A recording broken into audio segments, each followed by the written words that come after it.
요한복음 6장 35절 말씀, 예수께서 가라사대 내가 곧 생명의 떡이니 내가 내게 오는 자는 결코 줄이지 아니할 터이요 나를 믿는 자는 영원히 목마르지 아니하리라.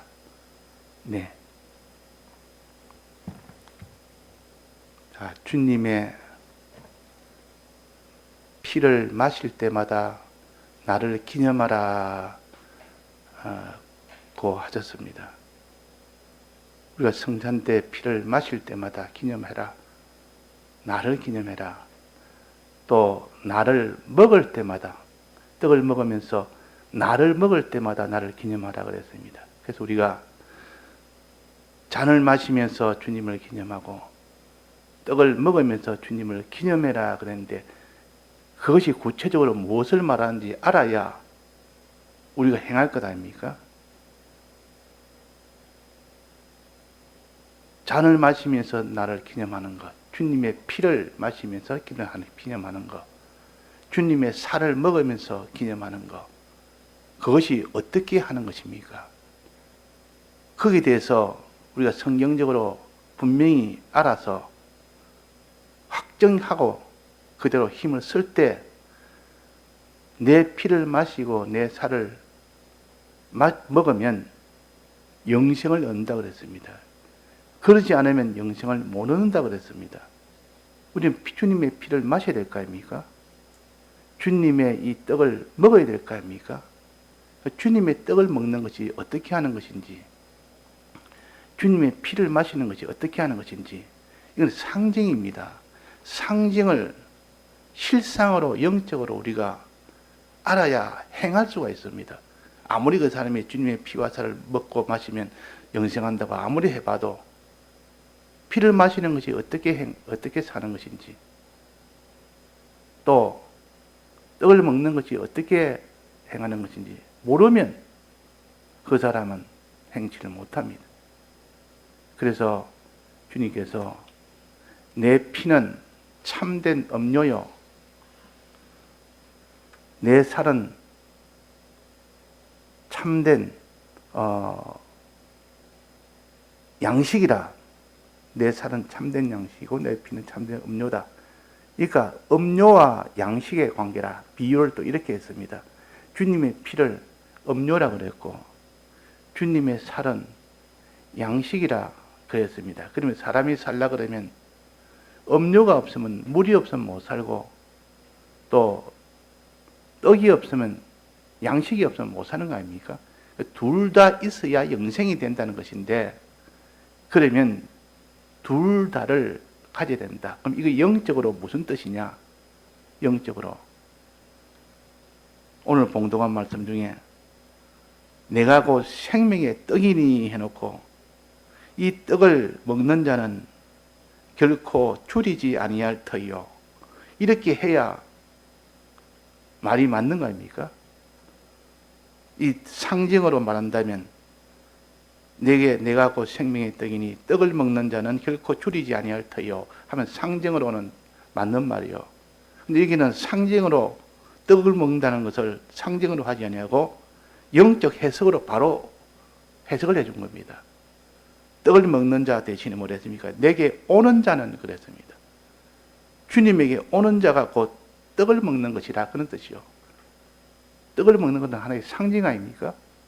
그렇지만 내게 오는 것은 주님에 대한 영적 해석 아닙니까? 그러니까 우리가 영적 해석을 이렇게 가르쳐주는, 명백하게 가르쳐주는 겁니다. 떡을 먹어야 줄이지 않는데 내게 오는 자는, 즉 떡을 먹는 자는 결코 줄이지 아니할 터요. 내게 온단 말은 주님을 향하여 나아가는 행함을 가르칩니다. 주님을 향하여 나아가는 행함. 또 그 다음에 영원히 목마르지 아니하리라. 물을 마시는 자는 영원히 목마르지 아니하리라 해야 되는데, 여기서 물을 마시는 이 상징을 빼버리고 해석을 한 겁니다. 나를 믿는 자는 그랬습니다. 그래서 이걸 가지고 결론적으로 본다면 주님의 피를 마시는 것은 주님을 믿는 것이라, 주님의 대속을 믿는 것이라, 또 주님의 살을 먹는 것은, 떡을 먹는 것은 주님에게 오는 것이라, 주님에게 오는 것이라. 우리 입장에서 보면 주님에게 가는 것이라 그 말이에요. 가는 것은 행하는 것이요, 믿는 것은 마음으로 믿는 것이요, 가는 것은 주님에게 가는 것은 주님의 향하여 나가는 행하는 것을 가르칩니다.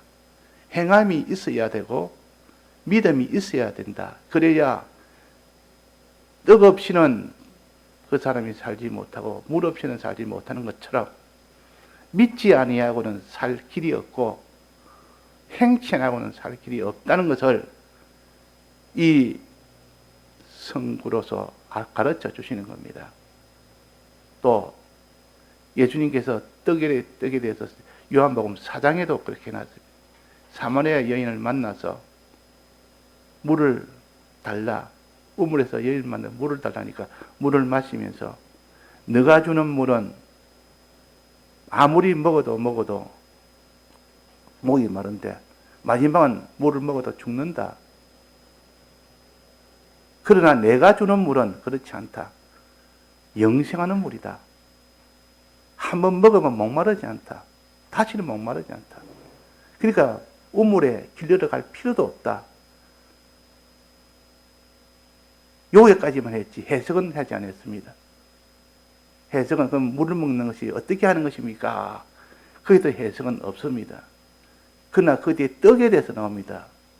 제자들이 떡을 사와서 예수님 떡 사왔습니다. 드십시오. 그러니까 예수님께서 내 먹을 떡은 따로 있다. 떡이 없는 거 보고 떡을 사러 갔는데 내 먹을 떡은 따로 있다니까 예수님께서 그렇게 말하니까 제자들이 저 여자하고 이야기했지만은 여자가 떡을 주었는가 보다. 그렇게 생각을 한 겁니다. 그 예수님께서 그 생각을 하시고 내 떡은 그런 것이 아니고 여자가 주는 물, 여자가 주는 떡은 사람이 행하는 그런 일로 구는 것이 아니고 내 떡은 나를 보내신 이의 뜻을 행하고 그랬습니다. 나를 보내신 이의 뜻을 행하는 것이 내가 먹을 떡이다. 그리고 또 온전히 이루는 것이 내가 먹을 떡이다. 그 행함을 가지되 떡은 행함을 가지는 건데 행함을 가지되 온전히 행하는 것이다. 온전히 이루는 것이다. 그것이 내가 먹을 떡이다 그 말입니다. 온전이란 말은 다해서 행하는 것이라 그 말입니다. 다해서 행하는 것이라. 그러니까 결국은 결론적으로 말한다면 주님의 이 대속을 믿지 아니하고는 목말라서 죽게 되고 주님이 주신 이 떡을 먹지 아니하고는 배고파서 줄여서 다 죽게 되는데 주님의 이 대속을 믿으면 너는 영생을 얻고 너는 주님의 이 뜻을 행하되 다해서 행하면 너는 영생을 얻는다 하는 것을 요한복음 4장에도 그랬고 이걸 요한복음 6장 35절에도 지금 여기에 그렇게 했습니다. 그러니까 이것이 여러 군데 중복이 되어서 나타납니다. 그러니까 한두 군데 성구가 있으면 이건 또 다른 뜻이 있는가 이렇게 하지만도 이런 것이 중복조리 여러 군데 나오면 이 뜻이 확실하구나 그렇게 알 수가 있습니다. 빚진 자가 빚 탕감을 못했을 때 그 종이 말하기로 내가 빚 탕감을 주인 대신에 오기 전에 내가 얼른 빚 탕감을 해주겠다. 너가 빚 얼마나 짓느냐? 기름 100마리 졌습니다. 또 다른 사람 말고 나는 밀 100석을 빚졌습니다. 그것을 나는 내가 너를 사해 주겠노라. 탕감해 주겠노라. 하면서 그 밀 100석을 탕감해 주고 일부를 탕감해 주고 또 기름 100마리의 일부를 탕감을 해 줬습니다. 그때 기름은 뭐냐? 마음으로 지은 죄라 그랬습니다. 마음으로 지은 죄를 사해준다. 그러면 또 밀백성은 몸으로 행한 죄를 사해준다. 그렇게 해석을 했어요. 백문선생님이 그렇게 해석했는데, 그러면 기름 100말은 거기서 사해줄 때 기름은 무엇을 가르치느냐?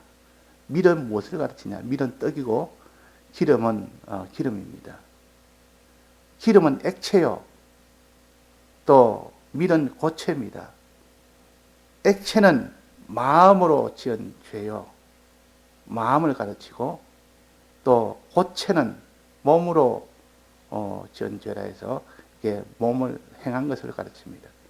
여기서도 똑같이 그렇게 그런 논리로 마음으로 지은 죄를 기름 100말 빚진 자라, 몸으로 지은 죄를 밀 100석을 빚진 자라. 그래서 우리는 전부 다 마음과 몸이 둘을 다 해결해야 되지. 내가 마음이 있고 몸이 없는 사람이 없습니다. 몸이 있고 마음이 없는 사람이 없습니다. 몸과 마음이 합쳐져야 그 사람이 온전하지. 마음은 저 사람 참 좋은데 행동은 참 개차반이다. 그러면 그 사람은 나쁜 사람이요. 저 사람은 행동은 참 좋은데 마음은 흉측하다. 이러면 그 사람은 온전한 사람 아닙니다. 우리는 마음과 몸이 하나가 되는데, 마음이 먼저 출발은 마음입니다. 마음에서 먼저 출발되고 그 다음에 몸으로 하는 것은 완성이 됩니다. 완성입니다. 그래서 믿고 행하는 것이 있어야만 구원이 된다는 뜻이요. 주님의 새 언약을 마음으로 믿지 않는 사람이 이 새 언약에 이것을 행할 수는 없습니다. 그래서 우리가 주님의 이 대속을 올해 이제는 마음으로 믿는 이 일에 힘씁시다. 힘쓰면 주님은 힘쓰는 그거 보고 기특해서 도와주십니다. 힘쓴다고 그 힘으로 내가 마음으로 믿을 수는 없습니다. 안 믿어집니다. 마음을 믿어. 근데 힘쓰는 그것이 혹시 주님이 기뻐할 만큼 힘쓸 때 힘성을 보고 하나님께서 성령을 주십니다. 그 성령으로 우리는 믿게 됩니다. 그런데 힘쓰는 이것을 하지 않으면 주님은 성령을 주지를 않습니다. 우리가 힘쓰고 노력한다는 것은 그 힘으로 내가 믿고 행한다는 뜻이 아니고, 힘쓰고 노력하는 것은 주님이 내게 성령을 주셔서 도와주심을 받는 노력입니다. 도와주심을 받는 노력. 아이도, 어린 아이도 걸으려고 애를 쓰면 부모가 손을 잡아줍니다. 잡아서 걸음마 시켜줍니다. 근데 일어서가 아예 하려고 하지 않으면 일어 세우지도 않고 도와주지도 않고 걸음마 할 때 손을 잡아주지 않습니다. 근데 자기 스스로 일어서려고 애를 쓰지, 걸으려고 뒤뚱뒤뚱 애를 쓰지. 그러면 이 부모가 보고 그 노력을 보고, 아이고 내가 도와줘야 되겠다. 도와주면 자기가 하지 못한 일을 아이가 합니다. 손을 잡아주니까 척척 걸어간단 말이에요. 이건 나중에 보니까 자기가 해줄 알았는데 나중에 보니까 그게 아니고, 커서 보니까 어머니가 내 손을 잡아줘서 어머니 힘으로 내가 걸어갔지 내 힘으로 그러는 게 아니라는 걸 알 수가 있습니다. 사람은 사람의 힘으로는 할 수 없는 일도 하나님이 도와주시면 할 수가 있습니다. 어린 나이가 하지 못한 일도 어머니가 도와주면 능히 할 수가 있습니다. 그래서 우리는 하려고 애를 쓰는, 믿으려고 애를 쓰는 그 노력, 행하려고 애를 쓰는 그 노력, 그것이 얼마나 있느냐에 따라서 주님이 도와주시느냐 도와주지 않느냐, 즉 성령의 은혜를 주느냐 안 주느냐, 그게 달린 겁니다. 그래서 믿으려고 애를 쓰는 것은 어떻게 하면 됩니까? 어떻게 하는 것이 믿으려고 애를 씁니까? 믿음은 어디서 난다 했습니까? 들음에서 난다 했습니다. 듣는데 힘을 쓰고 들으려고 애를 쓰고 수고하고 애를 쓰고 할 때 주님이 저렇게 들으려고 애를 쓰고 믿으려고 애를 쓰니 내가 도와서 저거 믿도록 해줘야 되겠다. 이래가지고 듣는 노력을 보고 하나님이 감동이 되죠. 그래서 믿음을 주신 겁니다. 또 행하려고 애를 씁니다. 내가 아는 대로 행하려고 애를 쓰는데 그 넘어져도 또 하고 넘어져도 또 하고 하늘 앞에 간절히 기도도 하지, 넘어져도 애를 쓰고 일어서려고 하지, 또 걸어가려고 하지. 이러니까 하나님이 그것을 보시고 행하려고 애쓰는 그거 보시고 성령을 주어서 그 사람이 능히 자기 힘으로 행할 수 있도록 마지막은 해주십니다. 자기 힘으로 하는 것은 곧 주님이 잡아서 끌어서 행하도록 해주신다 그 말이에요. 그러니까 믿는 것이나 행하는 것이나 마지막에 보면 주님이 도와줘서 믿었고 주님이 도와줘서 행했지, 자기가 자기 단독의 힘으로 믿은 것은 없습니다. 단독의 힘으로 행한 것은 없습니다. 그래서 천국에 가면 24장로가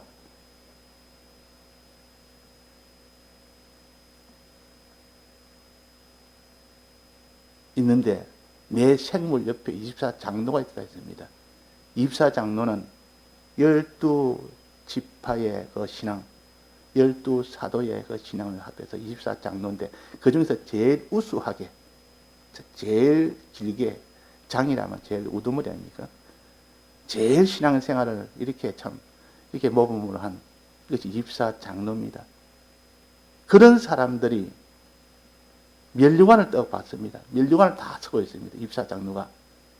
너희들은 잘했다고 면류관을 다 씌워줬는데 거기서 보니까 실상이 다 나타나서 내가 믿고 행해서 한 이 모든 면류관은 내 힘으로 된 게 아닙니다.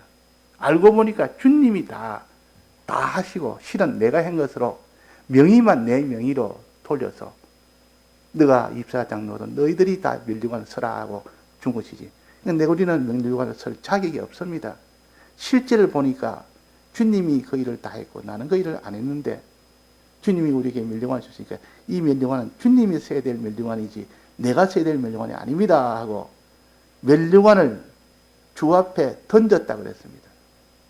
면류관을 주님 앞에 던집니다. 내가 쓸 면류관이 아니다.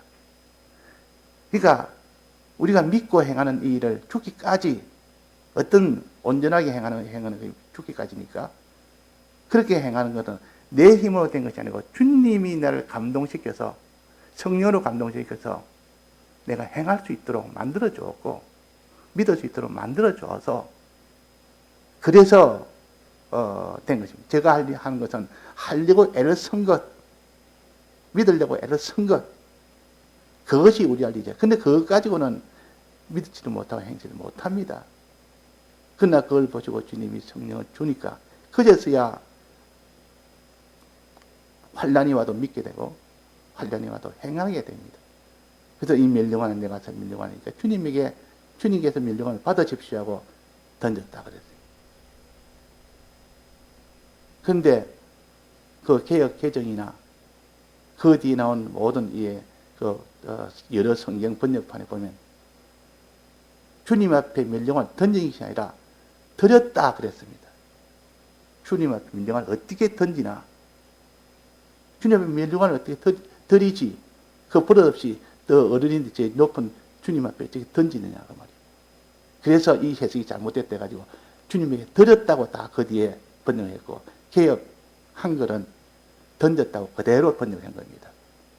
캐스다 그게 던진 겁니다.